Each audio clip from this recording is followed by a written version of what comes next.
This content is for mature audience. Young viewers be warned. Chidhumo was born in Padare village in Zaka and he started criminal activities from teenage.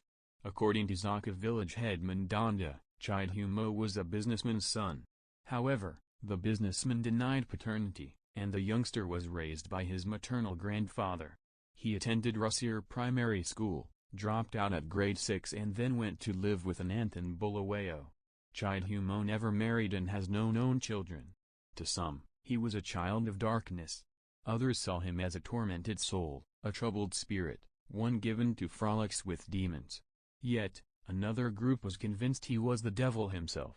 That was Stephen Chidhumo, the last of the most infamous criminals to be hanged in Zimbabwe.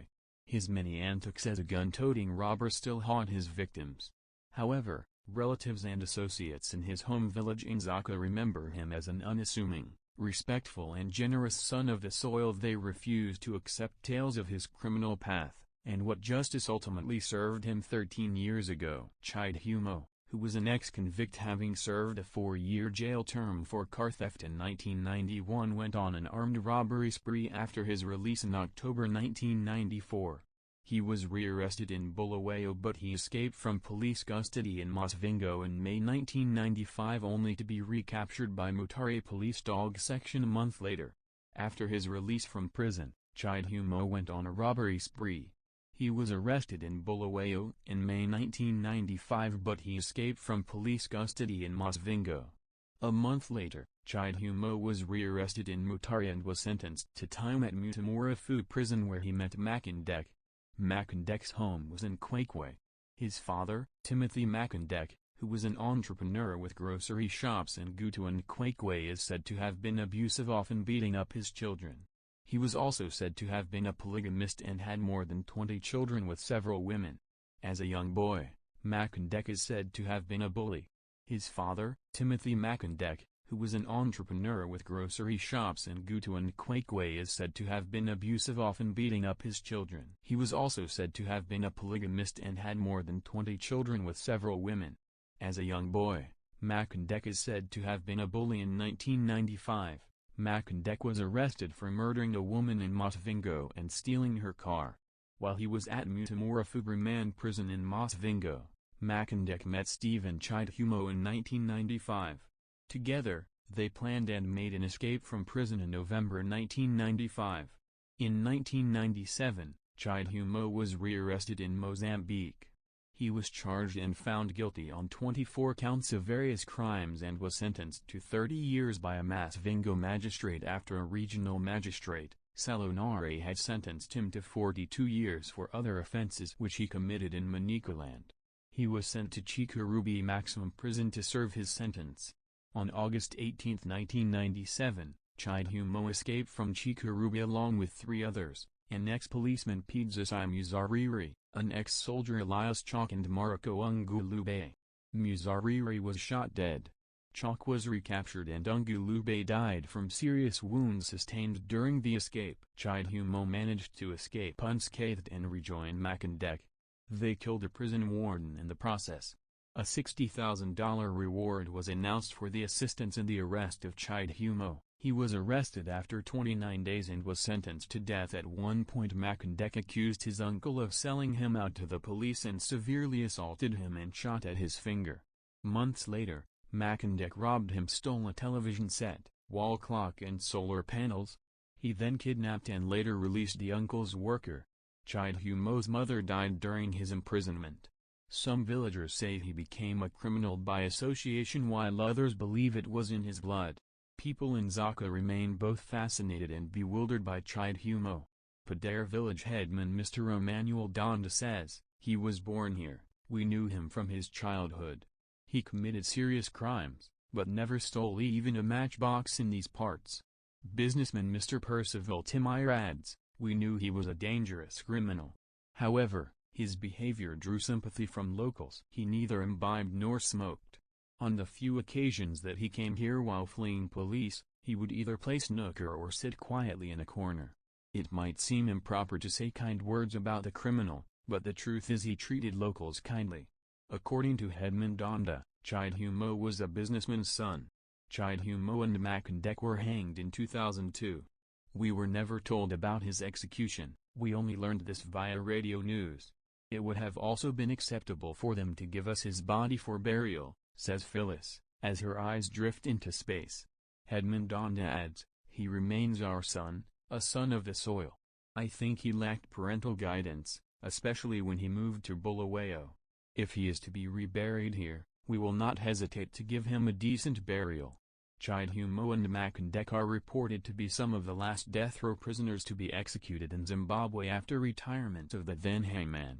Chidhumo and Makandek met at Mutamurafu Remand Prison in Masvingo in 1995, where each was serving a 16-year imprisonment sentence. Together, they planned and made an escape from prison in November 1995 along with Langton Moses Zana, Langton Charumbira, and Jameson Maveru Jamuzara.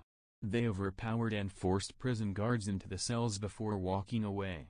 The fugitives fled to Mozambique, from where they launched a series of armed raids in Manicaland and Masvingo provinces for 2 years.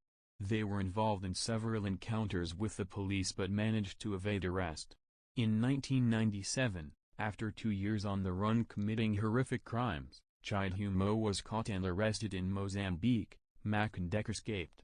In August 1997, Chidhumo, however, managed to escape from Chikurubi Maximum Prison, where he had been jailed, and rejoin Makandek in Mozambique. Makandek was arrested after launch of Operation Makandek by Zimbabwe Republic Police. A $60,000 reward was placed on Chidhumo's head. His run was over after 29 days as detectives shot and arrested him in Beira. The duo's search captured headlines in Zimbabwe on national television, radio and newspapers, with the police seeking assistance from anyone who would have known the whereabouts of Chidhumo and Makandek. The two were convicted for several armed robbery cases, attempted murder and murder among other offenses. They were both sentenced to death. The two must have relished their 2 years of infamy, for they escaped again, alongside fellow inmate Elias Chalk. The arrest of the two notorious criminals brought back sanity in the country, as well as restored the confidence which the public have towards the ZRP. Chidhumo was executed at Chikurubi Maximum Prison in 2002. Makandek was executed at Chikurubi Maximum Prison on May 31, 2002. He might have been a criminal, but he was my brother. He was not only loving, but generous, too, says Chidhumo's only surviving sister, Phyllis. The penalty of death differs from all other forms of criminal punishment, not in degree but in kind. It is unique in its total irrevocability. It is unique in its rejection of rehabilitation of the convict as a basic purpose of criminal justice. And it is unique, finally, in its absolute renunciation of all that is embodied in our concept of humanity. Of course, the risk of assessing evolving standards is that it is all too easy to believe that evolution has culminated in one's own views. Public acceptance of capital punishment is a relevant but not controlling factor in assessing whether it is consonant with contemporary standards of decency. But public acceptance cannot be measured by the existence of death penalty statutes or by the fact that some juries impose death on criminal defendants. Nor are public opinion polls about a process which is far removed from the experience of those responding helpful in determining whether capital punishment would be acceptable to an informed public were it even-handedly applied to a substantial proportion of the persons potentially subject to execution. The mood and temper of the public in regard to the treatment of crime and criminals is one of the most unfailing tests of the civilization of any country. A calm, dispassionate recognition of the rights of the accused, and even of the convicted criminal, against the state a constant heart-searching by all charged with the duty of punishment, a desire and eagerness to rehabilitate in the world of industry those who have paid their due in the hard coinage of punishment, tireless efforts towards discovery of curative and regenerative processes, unfailing faith that there is a treasure, if you can only find it, in the heart of every man. These are the symbols, which, in the treatment of crime and criminal, mark and measure the stored-up strength of a nation, and are sign and proof of the living virtue in it. But in the end they are some criminals who would never be rehabilitated, like Chidhumo and Makandek. However, this sparked the case for abolishing the death penalty in Zimbabwe. You are killing an innocent man, and these are recorded as the final words of death row inmate Roy Roberts as he was executed in Missouri, USA in 1999. Discomforting evidence later emerged that cast doubt on his conviction for murder. Then there was a gruesome botched execution of Rommel Broom in Ohio, USA.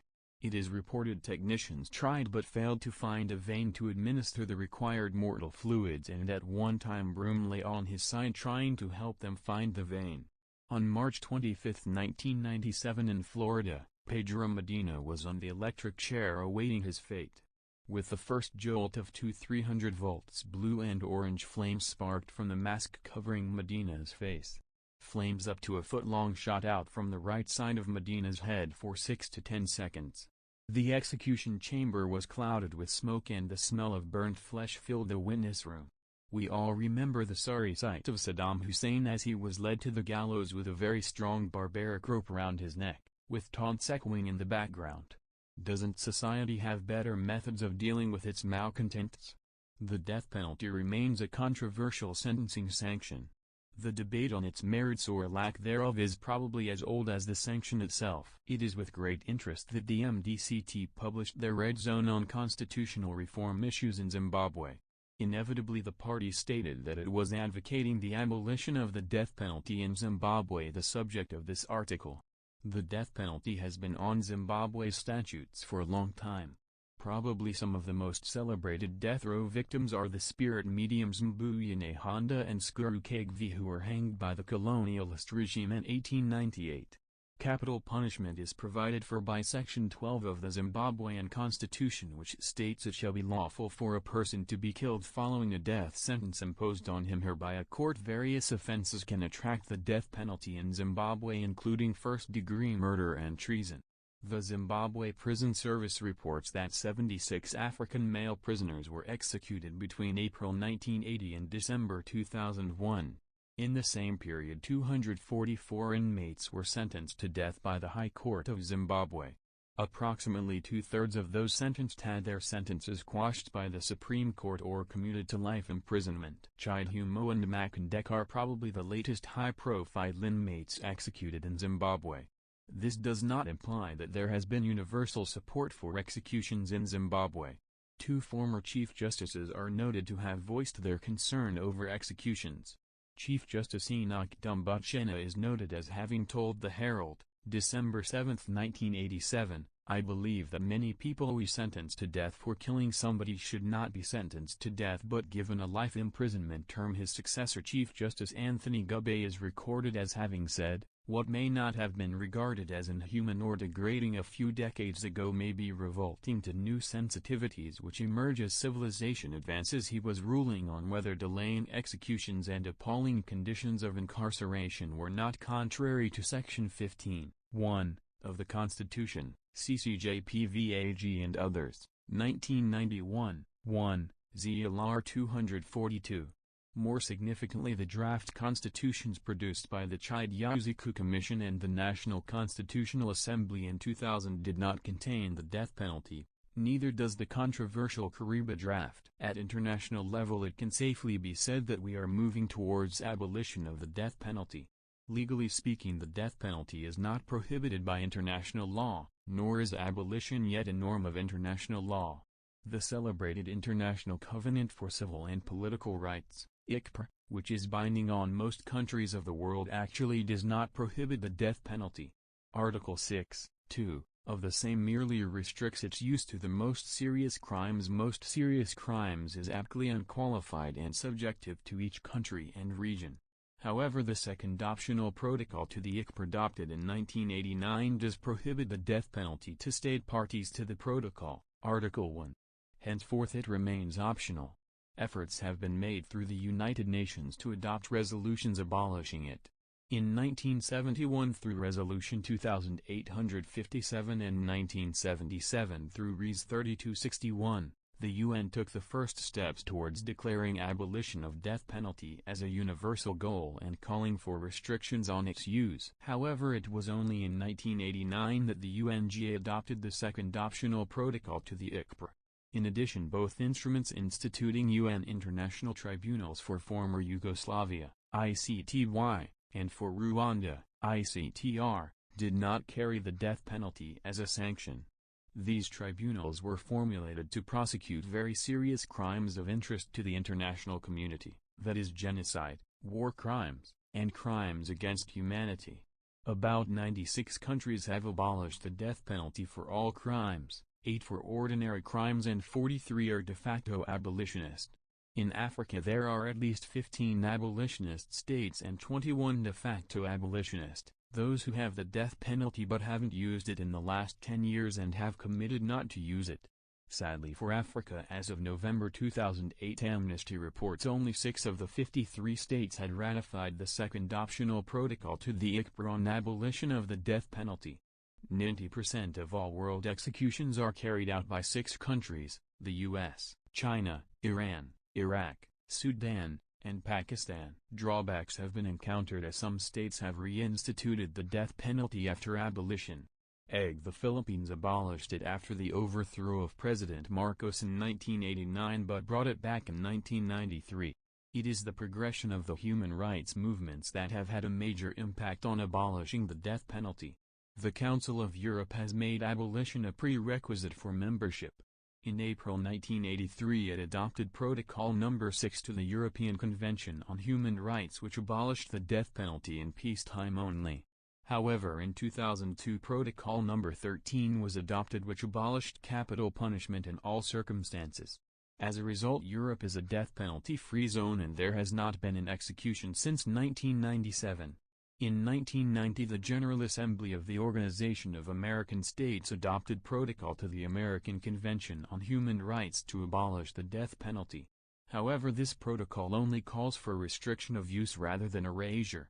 The African Charter does not mention the death penalty. However, in 1999 the African Commission on Human and People's Rights adopted a moratorium on the death penalty. Very few states have observed the moratorium. Crucial to these human rights instruments is the provision in most that prohibits subjection to inhuman or degrading treatment. European Convention on Human Rights Article 3, American Convention on Human Rights Article 5, African Charter Article 5, ICPR Article 7. Various court judgments from these regions have expanded on what inhuman and or degrading treatment is to attack most methods and process of execution. In Suring v UK, the European Court of Human Rights ruled that the death row phenomenon in the US constituted inhuman and or degrading treatment fouling Article 3 ECHR. The same judgment was found in Zimbabwe by the Supreme Court in Catholic Commission of Justice and Peace v Attorney General and others 1993. Other judgments have centered on the methods of execution. The UN Human Rights Committee ruled the use of gas chambers constituted cruel, inhuman treatment in NGV Canada. It found also public executions incompatible with human dignity. What are the merits or demerits of the death penalty? Most Muslim states argue that their Islamic laws and religion allows executions for various offenses. The Islamic Council adopted a Universal Declaration of Rights which guaranteed the right to life but also provides for the death penalty under authority of the law under Article 1A. Some Christians also argue that the Bible prescribes executions as just. Jesus Christ was crucified on the cross apparently for being blasphemous. Leviticus 24:17-21 says, "He who kills a man shall be put to death." Genesis 9:6 reads, "Whoever sheds blood of man, by man shall his blood be shed."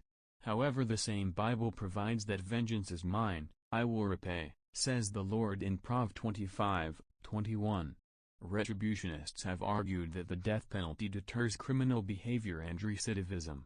Scientific studies have consistently failed to find evidence that the death penalty deters crime more effectively than other punishments. A report in the Wall Street Journal of June 21, 2002 stated that in the past 10 years the number of executions in the U.S. had increased while the murder rate had declined.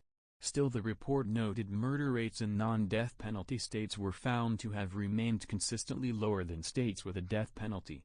However, South Africa has seen an increase in rape and murder since abolition. Professor Hag argues execution of those who have committed heinous murder may deter only one murder per year. If it does, it seems warranted.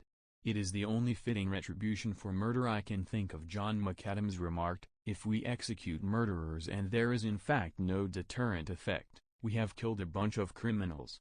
If we fail to execute murderers, and doing so would in fact have deterred other murders, we have allowed the killing of a bunch of innocent victims. I would rather risk the former, very retributionist indeed. These arguments seem to accept that the deterrent effect of the death penalty is at most minimum. To some extent I sympathize with this reasoning. A woman with her 14-year-old daughter are victims of a crime. The offender first rapes the daughter as her mother watches in anguish. He chops off both arms and lets her bleed to death slowly as the mother watches. He rapes the mother and then shoots her with a pistol through her private parts. He hacks off her breasts and lets her bleed to death slowly. Graphic and horrendous indeed. These are the stories of the genocide in Rwanda, of Foday Sanko's exploits in Sierra Leone.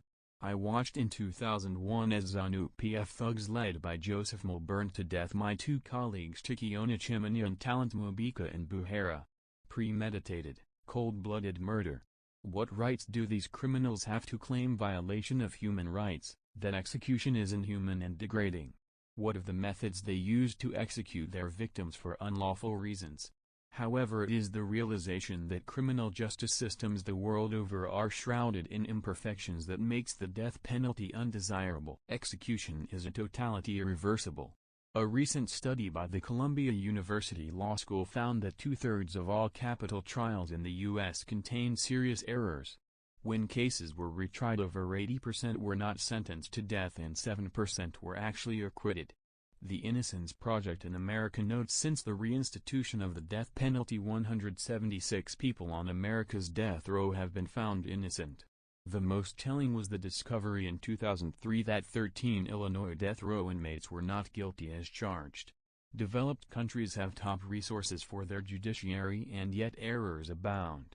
In Zimbabwe, most of those sentenced to death are very poor citizens who cannot afford private legal representation. The human rights movement in Zimbabwe has noted that most are represented by pro bono lawyers supplied by law firms as a social service. However, the downside is that law firms mostly make available their most junior practitioners, thereby compromising the quality of representation. It is not far-fetched then to conclude that a great number could have been saved if the representation was right. It has been argued that the cost of life sentencing is far greater than executions. However, in the U.S., because of the never-ending appeals and spoliation litigation, death row inmates cost more to the state than those who have been sentenced to life imprisonment. Besides, imprisonment without prospect of release is as punishing as any sanction and has an equally deterrent effect. Most lifers actually go insane during their incarceration, and the constant thought of guilt, shame, and loss of liberty is more painful than execution. It is for these reasons that I support abolishing the death penalty. There is an advantage to international cooperation, especially in the field of extradition. Abolitionist states would not extradite a suspected criminal to a country which has a death penalty. Rwanda learned it the hard way when leading genocide suspects fled to Europe, and most European countries refused to extradite because Rwanda still had a death penalty. Cooperation only resumed when it was abolished. However, this will never save the criminal duos Chidhumo and Makindek because they are long gone, killed by the system. It remains one of the most disturbing moments of my life. I watched helplessly as Stephen Chidhumo was being led away, same as Makindek, never to see them again. Prior to his demise, Chidhumo studied the Bible and we prayed together. We were very close. I'll vividly remember my first encounter with the late serial robber. When he came, he had already been sentenced to death. He was grief-stricken, remorseful and fearful of the impending death. I ministered to him, prayed with him and gave him a Bible. In the 4 months that hell counseled and taught Chidhumo the Bible, the feared criminal repented and dedicated his life to Jesus Christ. Chidhumo later developed into a prayer warrior who, despite the impending doom, never gave up on life. 2 days before he was hanged, we received our O-level results. Chidhumo had passes in geography and commerce. Somehow, he strongly believed that he was at one time going to be pardoned. He was a totally changed man when he was summoned before the hangman's noose. However, Chidhumo did not return the geography textbook that hell had given him as he was preparing for his final examinations. I guess that is my present to him. He can read it wherever he is. Chidhumo also became a preacher, with Galatians 5:7 being his favorite verse. The verse reads, "You were running a good race. Who cut in on you to keep you from obeying the truth?" As a result of the teachings and prayers, Chidhumo was not fearful of death during his last moments on earth. He stared death in the face and was not scared. He was our hero when it comes to preaching, since his deeds resulted in a number of inmates dedicating their lives to the Lord. Thank you for listening to my channel. Please like and subscribe for more true crime stories from Zimbabwe. My name is Nirai Chirikuri and I will see you in my next Criminal Duos true crime video. This content is for mature audience. Young viewers be warned. Chidhumo was born in Padare village in Zaka and he started criminal activities from teenage. According to Zaka village head Mandanda, Chidhumo was a businessman's son. However, the businessman did not